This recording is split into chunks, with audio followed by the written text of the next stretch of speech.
మాంగళ్య జ్యువెల్స్ వారి కొత్త బ్రాండ్ పూర్వి లైట్ వెయిట్ లో హెవీ డిజైన్ ఈ నవంబర్ 1 కుకట్పల్లిలో గ్రాండ్ ఓపెనింగ్ వివరాలకు సంప్రదించండి. నమస్తే అమ్మా.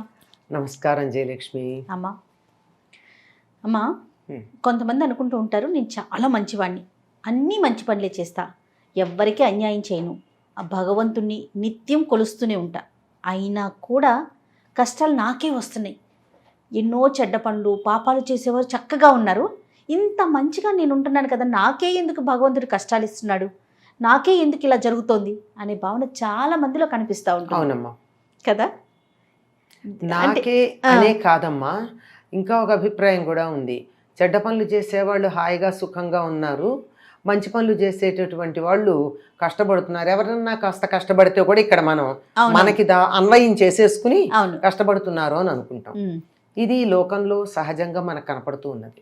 కారణం ఏంటంటే ఎప్పుడైనా సరే చెడుకి ఆకర్షణ ఎక్కువ.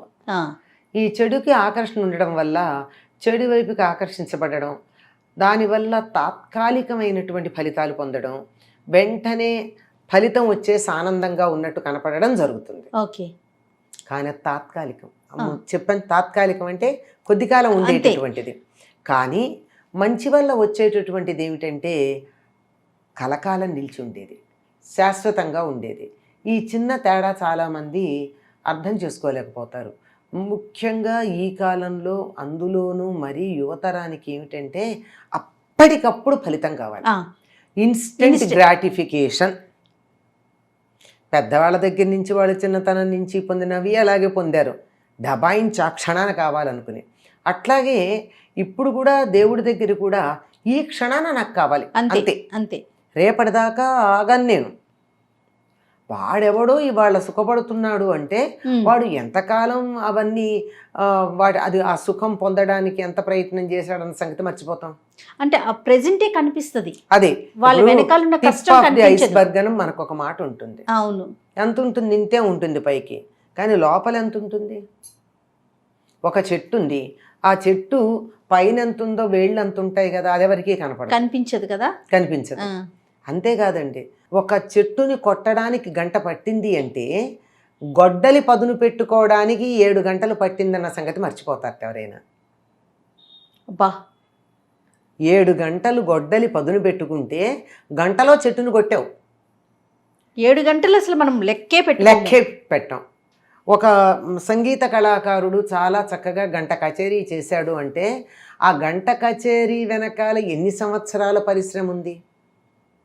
ఓ డాక్టర్ దగ్గరికి వెడితే నాకు ఫలానా వ్యాధి ఉంది అదేదో అడుగుతారు, అడిగితే ఆయన ఏదో 5 నిమిషాలు చూస్తాడు, మందు రాసిస్తాడు, 500 అక్కడ పెట్టమంటాడు. ఒక గీత ఒక 4 అక్షరాలు రాయడానికి 500 తీసుకున్నాడు అనుకుంటాం, కానీ నువ్వు రాయలేవు కదా. అది నీకు ఏం మందు కావాలో గుర్తించి చెప్పడానికి అతను ఎన్నేళ్ళు శ్రమ పడ్డాడు, ఎన్నేళ్ళు చదువుకున్నాడు.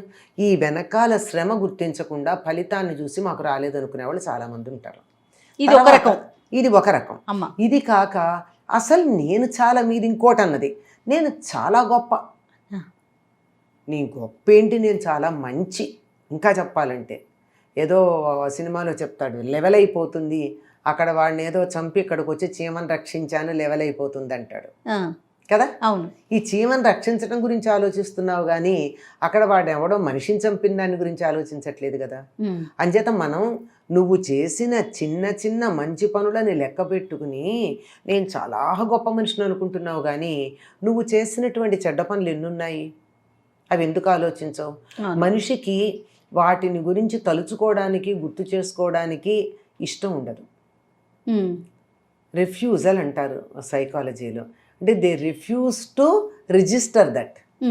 నేను తిట్టానమ్మా ఏదో కారణంగా, నేను గుర్తుపెట్టుకోను, పొరపాటున కూడా నేను గుర్తుపెట్టుకోను, నేను తిట్టాను, అయిపోయింది. నేను నీకు ఇంత సహాయం చేస్తా, కలకాలం గుర్తుపెట్టుకుంటా, నేను జయకి ఇంత సహాయం చేశాను. ఇది మానవ మనస్తత్వం. కానీ రాముడు లాంటి వాడు ఏం చేసేవాడు, ఇంత సహాయం ఎదుటివాళ్ళ నుంచి పొందితే కలకాలం గుర్తుపెట్టుకునేవాడు, తాను ఎవరికన్నా సహాయం చేస్తే మర్చిపోయేవాడు. అందుకే ఆయన రాముడు అయ్యాడు. అంటే ఉదాహరణకి మనకు పోలికకి చెప్పాను. అవునవును. మనం అంతలా ఉన్నామా అంటే ఉండే ప్రయత్నం చేయడంలో తప్పులేదు కదా. అవును. లేము, కానీ ఉండే ప్రయత్నం చేస్తున్నానంటే అది చాలు. అవును. అంతకన్నా ఇంకొక అక్కర్లా. కనుక మనం చేసినటువంటి పొరపాట్లని, తప్పులని, లేక పాపాలని, ఇంకేదన్నా పదాలు, వీటిని మనం ఏమాత్రం లెక్క చెయ్యం. మనం చేసిన కాస్త మంచిని గుర్తు చేసుకుంటాం. రోజుకి 23.5 గంటలు నువ్వు చెడు ఆలోచనలు చేసి, చెడ్డ పనులు చేసి, ఒక అరగంట కూడా పూర్తిగా ఉండదు, 10 నిమిషాలు మొత్తం ఏర్పాట్లు అన్నీ కలిపి ఒక అరగంట దేవుడి దగ్గర కూర్చొని నేను పూజ చేశాను. రెగ్యులర్గా చేస్తానండి, అస్సలు మాననండి. అబ్బో నా భక్తి ఇట్లాంటిదా, అక్కడ దేవుడి దగ్గర దీపం పెట్టకుండా, దండం పెట్టకుండా నేను మంచిళ్ళు కూడా తాగనండి నిద్రలేచి. ఇంట్లోంచి బయటకు అడుగు పెట్టడం వేరే మాట అని ఇంత కబుర్లు చెప్తారు. నువ్వు చేసే ఆ 10 నిమిషాలు కాక మిగిలిన 23 గంటల 50 నిమిషాలు నువ్వేం చేసావు? అది కూడా అవసరం కదా. అవునవును. అది అవసరం లేదా? నేను ఒక 10 నిమిషాలు గాలి పీలుస్తాను, మిగిలిన సమయం అంతా గాలి పీల్చను, మొత్తం అంతా నేను బతికుండాలంటే కుదురుతుందా? ఎట్లా అమ్మా, సాధ్యం కాదు కదా. కాదు కదా. అట్లాగే ఆ ఆలోచన విధానంలో ఒకటి చూసుకోవాలి.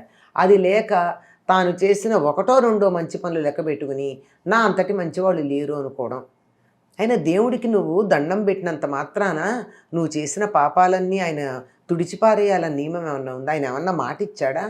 నువ్వు పాపం చేసిరా నేను నీకు వెంటనే మొత్తం పాపాలన్నీ పోగొడతాను ఏమన్నా అగ్రిమెంట్ రాసి ఇచ్చాడా? రాయలేదు కదా. కాకపోతే ఏం చేశాడంటే ఆయన అభయం ఇచ్చాడు. అభయం అంటే ఏంటి? నీకు భయం లేకుండా చూస్తాను. భయం లేకుండా చూస్తానంటే ఎవరినో చంపేసి వచ్చి నాకు జైలు శిక్ష పడకుండా చూడమంటే అది అభయం కాదు. అసలు నువ్వు చంపకుండా ఉండే మనస్తత్వం నీకు ఇస్తాను, ఎందుకు భయపడతావు? నువ్వు భయపడే పరిస్థితి తీసుకురాను, నీ ప్రవర్తన భయపడకుండా ఉండేట్టు చేస్తానంత అన్నాడే తప్ప నువ్వు ఇష్టం వచ్చిన చెడ్డ పనులు చేసిరా నేను నిన్ను కాపాడతానని చెప్పింది కాదు. అది మనం అర్థం చేసుకోవడంలో పొరపాటు ఉంది.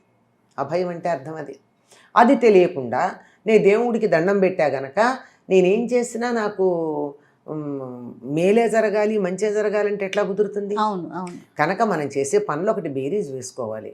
రెండోది, బాగా గనక గమనించినట్టయితే అత్యుత్కటై పుణ్యపాపై ఇహయేవ అంటే మరీ పాపాలు పుణ్యాలు ఎక్కువైపోతే ఇక్కడే అనుభవిస్తారు. బాగా ఎక్కువైతే ఎక్కువ అయ్యేదాకా అనుభవించరు. కనుక కొంచెం కొంచెం ఉన్నవి ఇక్కడ ఖర్చు అయిపోతూ ఉంటాయి, అవి అక్కడ పేరుకుపోతూ ఉంటాయి ఎక్కువ ఉన్నవి. అందువల్ల బాగా సుఖపడుతున్నారు అంటే ఏమో సుఖపడుతున్నారేమో, కానీ మోక్షం వస్తుందా వాళ్ళకి? ఇప్పుడు బ్యాంక్లో డబ్బు వేసుకున్నాం, ఆ అకౌంట్లో ఖర్చు పెట్టుకుంటున్నాం, అయిపోతుంది. నేను బ్యాంకులో డబ్బు వేసుకుని ఖర్చు పెట్టుకోలేదు, నాకు ఎక్కువ ఉంటుంది. నువ్వు ఇంత పని చేసి దాని ఫలితం ఇక్కడ అనుభవిస్తే నువ్వు పైకి పెట్టుకెళ్ళడానికి ఏం లేదు. ఇక్కడ నేను అనుభవించకుండా ఉంటే పైకి పెట్టుకెళ్ళచ్చు, అంతే, దాచుకున్నట్టు. అసలు ఇవి ఏమీ అర్థం కాక ఊరికే మన వంతు కర్తవ్యం మనం చేద్దాము, ఫలితాల గురించి ఆలోచించొద్దు అనుకుంటే ఉండే సుఖం ఈ లెక్కలు వేసుకోవడం మొదలు పెడితే ఎన్ని రకాల లెక్కలు, ఎన్ని ఇంప్లికేషన్స్, ఎన్ని కాంప్లికేషన్స్ ఉన్నాయో చూడమ్మా. అవును. అంచేత వాళ్ళు సుఖపడుతున్నారు అని అనుకోవడం కాదు అక్కడ లెక్క, చేసిన పుణ్యాన్ని ఇక్కడ ఖర్చు పెట్టేసుకుంటున్నారని లెక్క.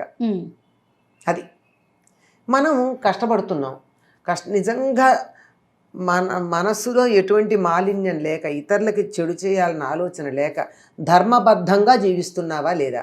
నేను మంచి అంటే సరిపోలా, నువ్వు చేసేది నీ కర్తవ్యం నిర్వర్తిస్తున్నావా, నువ్వు చేసేది ధర్మబద్ధమైనటువంటి పనేనా అని ఆలోచించుకుని చేస్తూ ఉంటే 100% మనకి ఎటువంటి చెడు జరగదు. గొప్ప మేలు జరగకపోవచ్చు, కానీ చెడైతే జరగదు. అయినా జరిగింది అంటే నువ్వు మంచి పని చేస్తున్నావు కదా, నీ పాత అకౌంట్స్ అన్నీ క్లియర్ చేస్తున్నా, పాత అప్పులన్నీ తీర్చేస్తున్నాను, సో దట్ నీకు ఫ్రెష్గా ఉంటావు. అట్లా అనుకోవాలి. అది ఆ మాత్రం అనుకోవడానికి మనకి ఇష్టం లేదమ్మా. కష్టపడడం ఏమాత్రం ఇష్టం లేదు. లోకంలో ఏం చెప్తారంటే అందరూ కూడా పుణ్యం కావాలని కోరుకుంటారు కానీ పుణ్యకార్యాలు చేయరు, పాప పనులు చేస్తారు కానీ ఫలితం వద్దనుకుంటారు. కరెక్ట్ అమ్మా. పుణ్యమిచ్చంతి, పుణ్యం కోరుకుంటారు కానీ పుణ్యకార్యాలు చేయరు. పాపకార్యాలు చేస్తారు కానీ దాని ఫలితం మాత్రం వద్దనుకుంటారు. ఇది ఈ రెండింటి మధ్య ఉన్నటువంటి తేడాలో చాలా కన్ఫ్యూజన్ ఉంది. అది తెలియక వెంటనే ఇట్లా అనుకుంటారు. దీనికి మరొక ఆస్పెక్ట్ కూడా ఉంది. చాలామంది అంటూ ఉంటారు, మేము ఈ మధ్య లలిత చదవడం మొదలుపెట్టామండి, లేదా హనుమంతుడు ఉపాసన మొదలుపెట్టామండి, మాకు అంతకుముందు లేని కష్టాలన్నీ వస్తున్నాయండి. విన్నారా ఎప్పుడన్నా ఇది? విన్నానమ్మా. అమ్మయ్యా, మీరు చేసిన పని ఫలించిందనమాట అనుకోవాలి. ఎందుకు అంటే ఇల్లు శుభ్రం చేస్తున్నాము, ఫ్లిట్ కొట్టాం, ఏం జరిగింది? మోరీలో ఉన్న బొద్దింకలన్నీ బయటకు వచ్చాయా? అవును. నిన్ను క్లీన్ చేస్తున్నాడు, నీలో ఉన్న చెత్త బయటకు వచ్చింది. Let everything come out, you'll be clean. అలా అనుకోవాలి. అదే జరిగేది, అనుకోవడం కాదు. కొన్ని అనుకునేవి ఇది జరిగేది. ఇందులో ఎటువంటి సందేహం లేదు. శుభ్రంగా శుద్ధి చేసేస్తున్నారు, క్షాళనం చేసేస్తున్నారు, శుభ్రంగా సబ్బు డిటర్జెంట్ పెట్టి ఉతికేస్తున్నారు, చింతపండు ఉప్పు పెట్టి ఇత్తడి కిలువు పట్టిన పాత్రను తోమేస్తున్నారు, మాసిపోయిన బట్టని డిటర్జెంట్ పెట్టి ఉతుకుతున్నారు. ఆ క్లెన్లీనెస్ కోసం చేసే ప్రయత్నంలో ఇలా బట్ట పిండితే అబ్బా పిండేస్తుందండి నా జీవితం, కష్టాలు అంటాం. కానీ మురికిపోతోంది, యూ విల్ బి క్లీన్. ఇది కానీ ఓర్చుకున్నట్టయితే ఇంకా బ్లిస్ అన్నదే ఉంటుంది. ఇది అర్థం కాకపోవడంతో ఉంది. పాపాలు అనుభవించారా? ఇంకొక మాట చెప్తాం, మంచి ఉదాహరణ మీకు అర్థమయ్యేటట్టు. మహాప్రస్థానం అయిపోయాక ధర్మరాజు పైకి వెళ్ళాడు. వెడితే ఆయనకి ముందు ఏం చూపించారు? నరకం చూపించారు. నరకానికి వెళ్ళడం ఏమిటి? ఆయన ధర్మరాజు అంటే అబద్ధం లాంటిది ఆడాడు కదా, అందులో నరకం చూశాడంతే, నరకంలో యాతనలు అనుభవించలే. మనం ఈ తప్పు పని చేస్తే అనుభవిస్తాం, తప్పు చేసేవాళ్ళని ప్రోత్సహిస్తే మన వాళ్ళు కష్టపడుతుంటే చూస్తాం, అది నరకమేగా. అది కదా, అదే ఆయన చేసింది. తీరా అక్కడ చూస్తే పాండవులు నరకంలో ఉన్నారు. ఆ తర్వాత స్వర్గానికి తీసుకెళ్ళారు. స్వర్గానికి తీసుకెళ్తే దుర్యోధనుడు ఆయన తమ్ముళ్ళు అందరూ స్వర్గంలో ఉన్నారు. ఈ ఆశ్చర్యపోయాడు ధర్మరాజు, ఇదేమిటి ఇన్ని పాప పనులు చేసిన వాళ్ళు ఇక్కడున్నారేమిటి అని. నా తమ్ముళ్ళు మంచి పనులే చేశారు కానీ నేనైతే కొంచెం చేశాను, వాళ్ళు కొంచెం ఎక్కువ చేస్తుంటారు, వీళ్ళు నరకంలో ఉండడం ఏమిటి అంటే ఏది తక్కువ ఉంటే అది ముందు అనుభవిస్తారట. ఓహో, వీళ్ళు తక్కువ పాపం కనుక టకటగా అనుభవించేసి వెళ్ళి స్వర్గంలో ఉంటారు. వాళ్ళు చేసిన మంచి పనులు తక్కువ, అందుకని స్వర్గం అనుభవిస్తారు, తర్వాత అనుభవించేసి వచ్చి నరకంలో పడతారు. అంటే నేను చెప్పింది చాలా డిఫరెంట్ యాంగిల్స్ చెప్పాను. అవునమ్మా, డైమెన్షన్స్ ఇవన్నీ క్రోడీకరించుకుంటే తప్ప మనకు అర్థం కాదు. ఎందుకు అనుకుంటాం? పూర్వజన్మలు, ఇప్పుడు జన్మలు, ఖర్చు అవటాలు, తప్పులు అయిపోవడాలు, వీటన్నిటిని మించి నేను పూజలు చేస్తున్నాను, నాకు ఫలితం రాలేదంటే అసలు ఎవడు చేయమన్నాడు నిన్ను? దండం పెట్టుకో, మనస్ఫూర్తిగా ఉండు. ఒకవేళ చదువుకుంటే స్తోత్రాలు చదివితే తప్పులు లేకుండా చదువు. తప్పులతో చదివితే ఏమవుతుంది? తప్పుడు ఫలితమే వస్తుంది. చదవకపోయినా పర్వాలేదు. నాకు ఫలితం కావాలి అని అడిగితే ఫలితం వస్తుంది. ఫలితం కావాలి అంటే ఫలితం ఎట్లా వస్తుందమ్మా? భాండమే రానప్పుడు. అమ్మ మరి ఇంతే అంటే అమ్మ నీకు దండం అని చాలదా? అయ్యా నీకు దండం అని చాలదా? నువ్వు ఇవన్నీ చదవడం దేనికి? తప్పుడు ఉచ్చారణతో, అన్ని రకాలైనటువంటి దోషాలతో ఇవన్నీ చేసి నాకు ఫలితాలు రాలేవంటే ఎట్లా వస్తాయమ్మా? ఎన్ని కోణాల్లో ఆలోచించాలో ఒకటి వచ్చింది అంటే. అవును. అలాగేనమ్మా, చక్కటి వివరణ చెప్పారు. నమస్తే.